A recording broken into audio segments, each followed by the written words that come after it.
The brain tumor diagnosis came 6 months before Sophie's wedding. I was 27 working as a software engineer when the headaches became unbearable. The MRI showed a mass pressing against my frontal lobe, benign but growing, requiring immediate surgery. Dr. Amanda Pierce was one of the top neurosurgeons at Boston General. She explained the risks clearly. Without surgery within 3 months, you'll start experiencing seizures, vision loss, cognitive decline.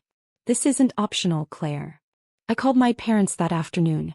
Mom answered, her voice bright with wedding planning energy. Claire. Perfect timing. Sophie needs your measurements for the bridesmaid dress. Plum purple, isn't that gorgeous? Mom, I need to tell you something. I have a brain tumor. I need surgery. Silence. Then, a brain tumor? Are you sure the doctor isn't overreacting? You know how these specialists are, they see problems everywhere. Mom, there's a mass on my frontal lobe. Your father's colleague had something similar. Turned out to be nothing. Just stress headaches. Her tone shifted to practical. Look, can this wait until after the wedding? Sophie's been planning for 2 years. She needs you focused, not spiraling about medical drama. Dr. Pierce said I need surgery within 3 months. That's before the wedding. 3 months is just a suggestion, Claire. Doctors are so cautious these days. Push it to after the wedding. 6 months won't make a difference, and Sophie needs her maid of honor. My father got on the line. Your mother's right. We're not having you miss your sister's wedding over some optional procedure. Get a second opinion. Someone less alarmist. The second opinion confirmed everything. The third opinion was even more urgent. The tumor was growing faster than expected. Surgery needed to happen in 8 weeks. I scheduled it for 10 weeks before the wedding. When I told my family, Sophie called me immediately. Claire, you're doing this on purpose. You can't stand that I'm getting married, so you're making up medical emergencies to steal attention. Sophie, I have brain scans. 3 different neurosurgeons. Oh please. You've always been jealous of me.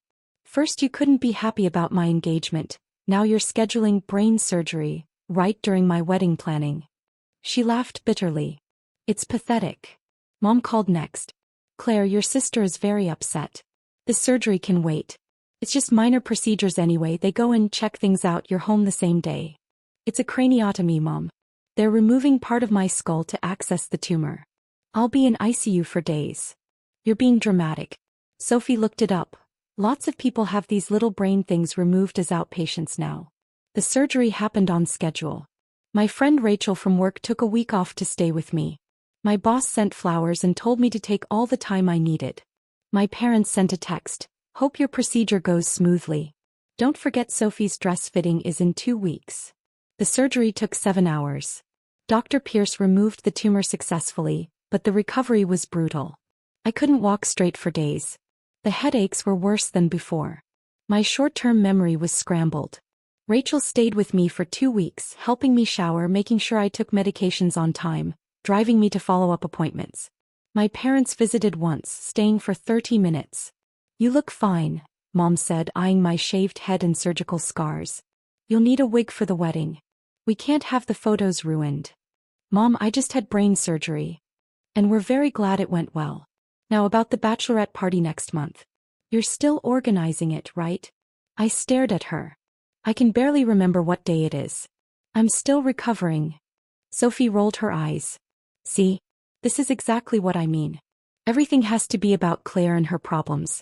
I have one wedding, Claire. But can you please just be supportive for once? They left before my post-op nurse arrived. The bachelorette party happened without me. Sophie posted photos on Instagram. Best night with my real friends who actually showed up. The bridesmaid dress fittings happened without me. Mom texted, we estimated your size. You need to lose the medication weight before the wedding.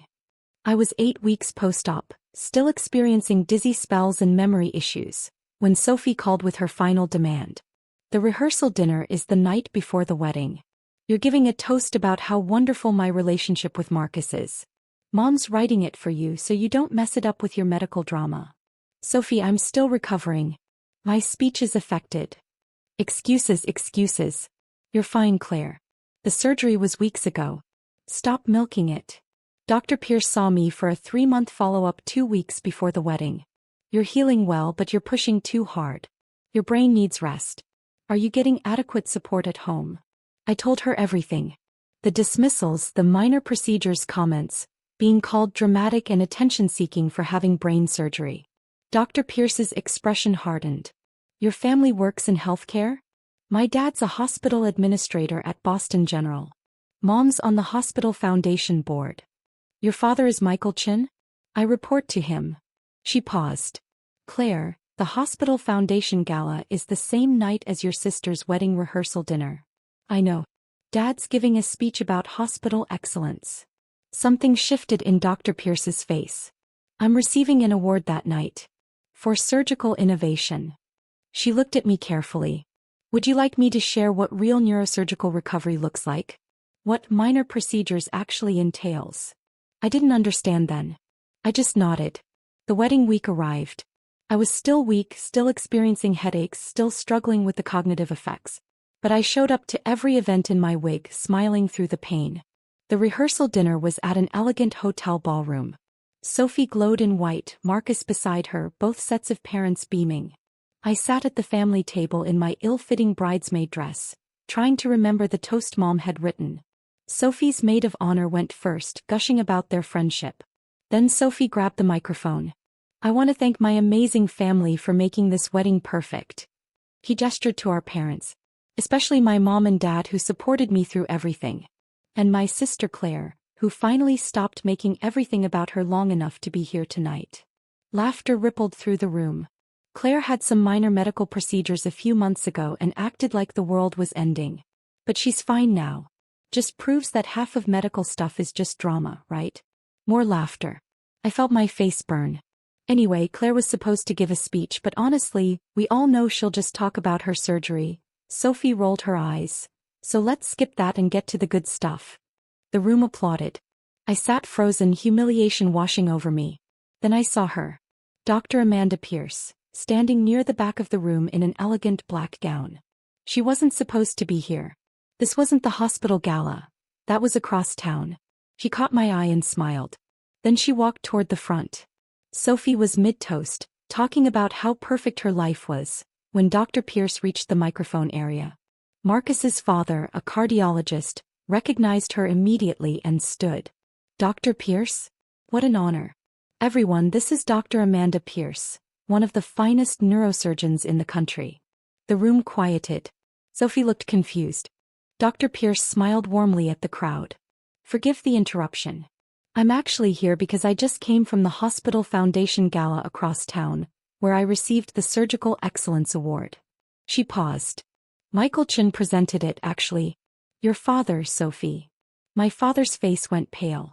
During my acceptance speech, I mentioned a case that exemplified the challenges we face in neurosurgery. A 27-year-old patient with a frontal lobe tumor. 7-hour craniotomy. Significant postoperative complications. Dr. Pierce's voice filled the room. The patient's family called it minor procedures and optional surgery. They suggested she was being dramatic. They told her to postpone life-saving brain surgery for a wedding. Sophie's smile froze. I didn't name the patient then. But I'm going to now. Dr. Pierce looked directly at me. Claire Chin is one of the bravest patients I've ever treated. She underwent major brain surgery, experienced significant cognitive and physical complications, and recovered with virtually no family support. While her family dismissed her tumor as drama and attention-seeking. The ballroom was silent. A craniotomy isn't a minor procedure. It's one of the most complex surgeries in medicine. Recovery takes months, sometimes years. Memory issues, speech difficulties, chronic pain, these aren't exaggerations. They're medical reality. Dr. Pierce's voice hardened. To minimize that, to call it optional, to suggest a patient is being dramatic about brain surgery, that's not just cruel. For healthcare professionals, it's unconscionable. My father stood. Dr. Pierce, this isn't appropriate. What's not appropriate, Michael, Dr. Pierce said, is a hospital administrator who didn't take his own daughter's brain surgery seriously. And a foundation board member who told her daughter to postpone tumor removal for a party. She held up her phone. At the gala tonight, you said families must trust medical expertise. You said, We must never minimize what our patients face. She let the silence sit. Meanwhile, she continued, your daughter, who had part of her skull removed, who had seizures, who is still recovering, was called dramatic. Told her surgery was optional. Forced to plan bachelorette events while struggling to think clearly. Sophie started crying. Marcus looked stunned. Guests stared in disbelief. The hospital board met tonight, Dr. Pierce said. They are reviewing whether your personal bias affects your professional judgment. Mom stood up crying. This is a misunderstanding. It's not, Dr. Pierce said. It's documented neglect. I have notes from every appointment where Claire mentioned your dismissal. Records showing coworkers, not family, took her to follow-ups. Medical proof of complications made worse because she had no support. Dr. Pierce faced the room. I'm here because Claire deserves witnesses. Her father gave a speech about patient care hours after ignoring his own daughter's medical emergency. She walked to my table, placing a hand on my shoulder. You did everything right, Claire. You listened to doctors. You fought for your health alone. You survived the tumor and the cruelty. Whispers exploded across the room. Marcus's father pulled my dad aside, furious. Sophie grabbed my arm. You planned this. You ruined my wedding. I didn't know she was coming, I said. But I'm glad she did. You're selfish. I wanted one perfect day. Dr. Pierce stepped in. Your sister had brain surgery, Sophie. While you were picking centerpieces, she was learning to walk again. While you picked fonts, she was having seizures. She just needed basic compassion. Marcus asked softly, Sophie, did you really call it minor? She was fine. Sophie protested. The doctors exaggerated. Dr. Pierce is one of the top neurosurgeons in the country, Marcus said. If she says it was serious, then it was serious. I stood up. I'm going home. You can't leave. Sophie hissed. You're my maid of honor. No, I said. I'm done. Rachel grabbed her keys.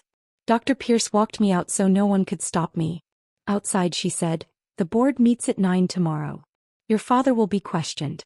Your mother's role will be reviewed. Thank you, I whispered. Always, she said. The board review happened. Dad was put on leave. Mom was removed from the foundation board. The wedding continued without me. Sophie sent a cruel email. My parents sent a lawyer's letter demanding I retract lies. Dr. Pierce replied with 30 pages of medical evidence. 2 weeks later, Marcus canceled the wedding. I can't marry into a family that treats medical emergencies like inconveniences, he said. Sophie blamed me. My parents blamed me. Families split apart. Most took their side because the truth sounded too awful. But doctors who attended the rehearsal messaged me with support. 6 months post-surgery, I returned to work. I was promoted. Rachel moved in with me. Dr. Pierce asked me to speak at a conference about patient advocacy.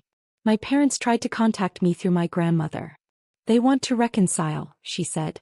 But they only learned their lesson after public humiliation, not because they cared. 1 year post-surgery, I celebrated my clean scans with Rachel, coworkers, and Dr. Pierce. We toasted survival and found family. Then my phone buzzed with a text from an unknown number. I'm sorry, Sophie. I deleted it. Because sorry doesn't erase being called dramatic for having brain surgery. Sorry doesn't give me back the months I spent recovering alone. Sorry doesn't undo a family that chose a wedding over their daughter's life. 2 years later, I'm thriving. The cognitive issues have mostly resolved. The scars have faded. And I've learned that some families will never see your worth. But that doesn't mean you're worthless. It just means they're blind. And you're better off without them.